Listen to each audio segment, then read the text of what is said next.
swerte ko. Sa halagang 2.5, no? Talagang tsamba, hindi lang tsamba, talagang regalo sa akin ni Lord. Boss, ano sasabi mo? Sarap, panalo. Sulit ang makina. Pang mahirap, pang mahirap. So good day mga bossing, ngayon nga ay kukunin na nung nanalo nitong ating owner type Jeep. Yan. So taga ano sila, taga Binondo, Manila. So nandun na sila sa talyer. So ngayon dadalhin natin to doon para makita na nila yung kanilang napalalunan. Tara. So yun nga mga boss, pang second raffle natin to. So meron pa tayong susunod dito sa third raffle natin. Mas maganda pa din at nakamakina din. Kasi gusto ko laging nakamakina kasi nga mahal yung slot natin. Kaya siya mahal kasi 2.5 per slot. 300 slots lang siya kukunti. Unlike dun sa iba na 300 pesos pero sobrang dami, thousands. Libo-libo yung slot. Nice meeting you. Yan, ang inyong ano. Ready pala yung makina. Laki. Ang masasabi ng makina pa lang, ulam na eh. Ganda. Ayos. Galing, swerte ko. Yung raffle eh, legit talaga kasi isang taon na rin naman ako nakapalo sa'yo. Sa halagang 2.5, no? Talagang tsamba, hindi lang tsamba, talagang regalo sa akin ni Lord. Sa una, nanonood pa lang ako eh. Anong pangalawa, tinry ko na dahil may natitira akong 2.5 sa Gcash. Doon dito ko na nilagay. Natitigan ko lang yung numero na yan eh. Doon ko na lang inilagay. No choice naman kasi lahat iba po. Favorite number kong iba na-fill up na. Oo, sabi ko, dito kaya ako sa walang laman. Sa 227 na ano ko kayo. Lalagyan ko nga ng ng sticker na Lucky 227. Saan niyo papalagyan, sir? Maring dito sa salamin.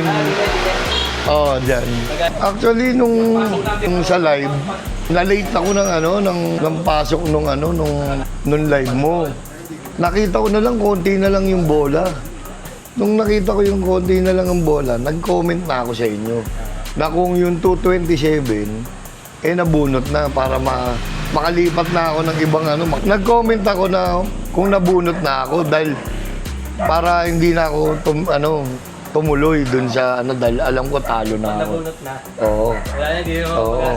Ngayon, nung kasi may katabi kong bata nun eh. Sabi niya, kuya, ano ba number mo? Sabi ko, 227. Nung last 3 ball na yun eh. Nung nakita niya yung last 3 ball, 227. Sabi niya, nandun po, nakita ko. Ayun, tama sinabi niya. Yun nga yun na huling-huling pagkakaroon.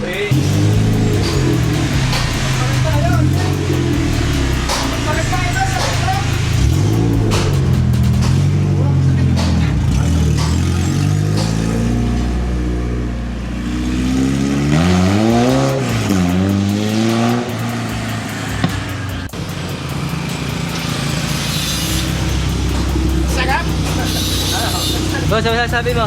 Sarap, panalo. Sulit ang makina. Sir, tingin nyo. Let's drive. Mamaya na lang. So yun mga boss, magpipirmahan na sila dun sa garahe natin dun. So ngayon kukuha tayo ng sticker. Lalagyan natin ng sticker ng Team Garute, yung owner type Jeep. Kasi gusto nung nanalo na may sticker natin kahit di natin build yun. Sir, any comments sa napalalunan nyo? Sarap. Sulit ba ang 2.5? Oo, sulit na sulit. Ano pa? Parang lumilipad. Grabe. Pang-mahirap nga ito. Pang-mahirap. Mahirap. Yeah.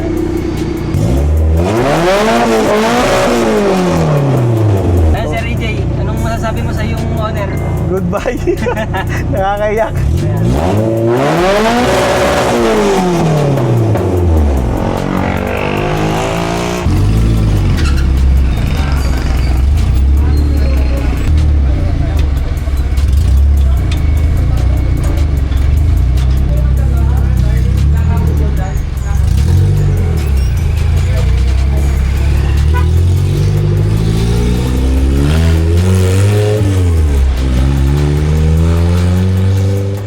So yun mga boss, nakuha na yung ating 4G63 na owner type Jeep. At ang nanalo nga is taga Binondo. So ngayon guys, last na din, nakuha pala yung 4G63 last 3 days ago. Tapos ngayon guys, nakakuha kami ng panibago. Ito yung kagaya nung sa 140, yung pinakauna nating raffle. Kagaya niya to. Yan, so K-Mix Performance din guys, yung nagbili nito. Tapos naka 4G63 din siya na makina. Yan, so sabi ko nga sa inyo mga boss, na kapag magpaparaffle tayo, dapat laging naka-makina, mga malalaking makina para sulit naman yung bayad nyo. Yan, sulit na sulit yan.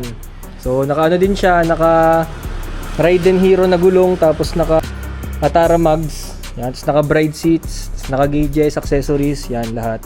So, ito nga, tinanggal ko yung mga yung mga seat belt, pati yung net. Yan.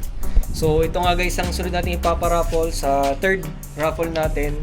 Abangan nyo rin yung video natin dito bago ko to, nung kinuha ko. Yan, may video din ako ilalabas dito. Yan. So, pakita ko na rin sa inyo guys. Ayan. So, ito naman pa, papabuli ko pa, papapogiin pa din. At yan nga, oh. Ano yan? Yung tumagas yung preno. Ayan. 4AG, TVs. So, kulang lang to guys sa linis. Ayan, napakadumi. So yun nga mga boss, sa third raffle, ito yung susunod natin. So yung payment sa sunod nating raffle, sa third raffle, hindi na ako reservation muna, tapos saka na ang bayad. So ang gagawin ko para mas madali, pag magpapareserve kayo, pag kukuha yung slot, payment na agad. So iniisip ko pa kung magkano to, kasi napakataas din ng kuha ko dito. Akala nga ng iba pa nagpaparaffle, sobrang laki ng tubo. Yun talaga. Meron din naman, pero yun nga, may mga consolation prize pa din.